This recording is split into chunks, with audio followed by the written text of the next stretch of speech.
Alright gang, it's Jesse. Welcome to Hansens Speed Shop.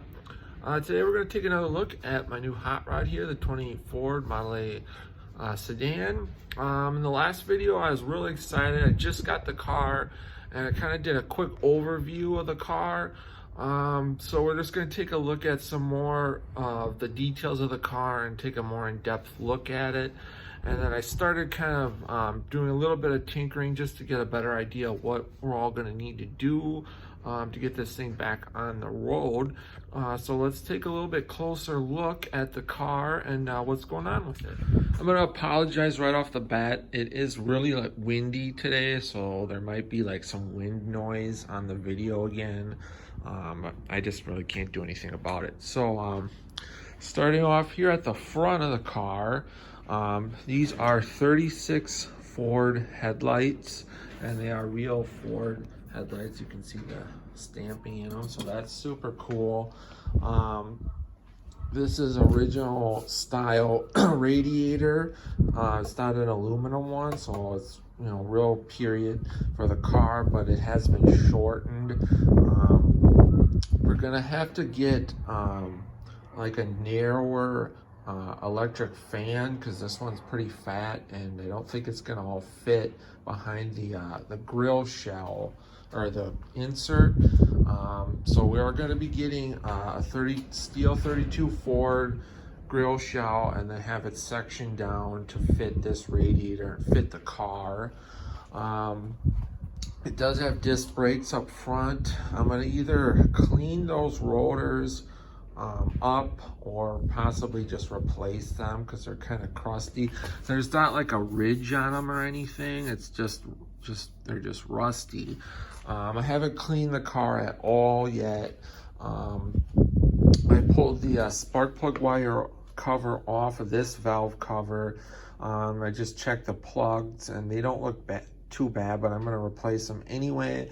And then these little rubber grommets on the plug tubes are kind of cracky and not the best, so we're going to replace those also. So I've got new plugs and these new seals coming in the mail. They should be coming this week.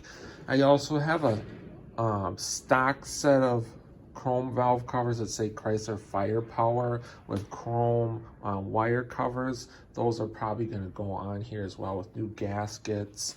And then we might put some chrome hardware on here and just dress it up a little bit more.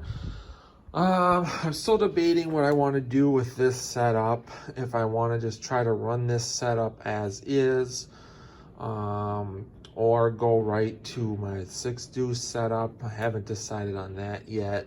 But I do notice that the scoops that were on here, they're up on my workbench back there, are actually probably sized for like a Stromberg or Holly 94 carb, and the tops on these carbs are a little bit smaller, so they kind of had these cheesy spacers to try to make it work. So got to kind of figure that out yet. The previous owner was going to put he was making like a fiberglass front end for this car to kind of look like the a la carte style. So he had the headlights off, so the wires are just clipped, so I gotta reconnect the wiring for the headlights. Not a super big deal. Then I was also looking at the oil filter setup on here.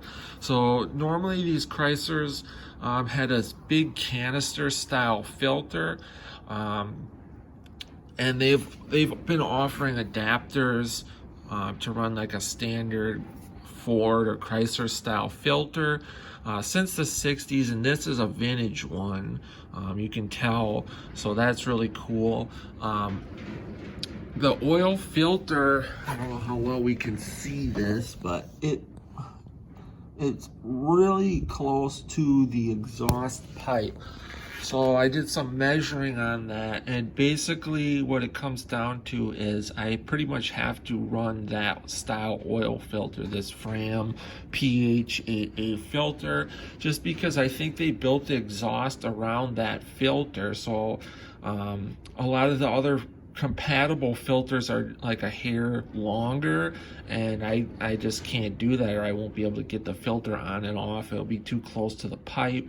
At some point, we're gonna probably put like some lake style headers on the car, and then the exhaust will go down under the body here. So at that point in time, we'll be able to run whatever filter I want, because it won't be an issue. But for now, when I change the oil, we're gonna have to go with that same style filter. I haven't done any cleaning on the car. I did pump the tires up. I got the old battery out. The battery was located on the passenger side, kind of in front of the wheel there in the bottom. It was a little tricky to get out, but it wasn't too bad. The car has some coilover shocks on it. And they're pretty worn out, so the car is kind of sagging, and it's not sitting correctly. The back of the car should be sitting up a little bit more, and the car's kind of sagged, so we're gonna have to get some new shocks. I'm still trying to kind of measure out what's on here and then figure out what I need to get just to make everything sit how I want it to and everything. But we're probably gonna go with like some chrome coilover shocks. I showed it at the end of the last video, but there's this cool little rat fink mural painted on the rear end. And yesterday I had the car jacked up, and it does have a posi in it. I don't know what gear ratio's in the car, but it does have a posi, so that is a bonus, because it's a lot cheaper to just switch out a ring and pinion, and easier if I wanted to go with a different gear ratio or whatever, than having to convert it all to a posi plus do that. So that's a bonus. The wood on the roof there is just unfinished, so we're gonna have to finish that, and then it's not like screwed into place. And then the window cranks missing on this door, so I ordered up some new window cranks. Not a big deal. But basically that's where we're at. So I also started to kind of finish out my little shop back here. I got my new parts washer from Jigs. This was recommended to me by Jed over at Hansens Speed Shop. He did a review on this. I've been wanting to get one of these for a long time. Like I remember back in high school in the shop they had one. I used it like every day, and I've always wanted to get a parts washer, and he did a review on this, so if you want to go check it out on his channel. I'm not going to do a review or anything, but pretty simple to put together. It works really good, and I'm just running like some purple power degreaser in here, and then I added some water. I got a light here, and then I got a Harbor Freight little generator. So I have, this was really a good buy. It's just like their 96cc generator, fired right up, and it's plenty of power. I can have my lights going, the radio going, the parts washer going. You know, I can run a bunch of different stuff all at the same time, and it's no problem. So that's just a quick little update on the car. Next week, my plans are to change the oil, throw new plugs in it, and start doing some cleaning up on here, throw the battery in the car, and start getting this thing pretty close to where we can maybe start it.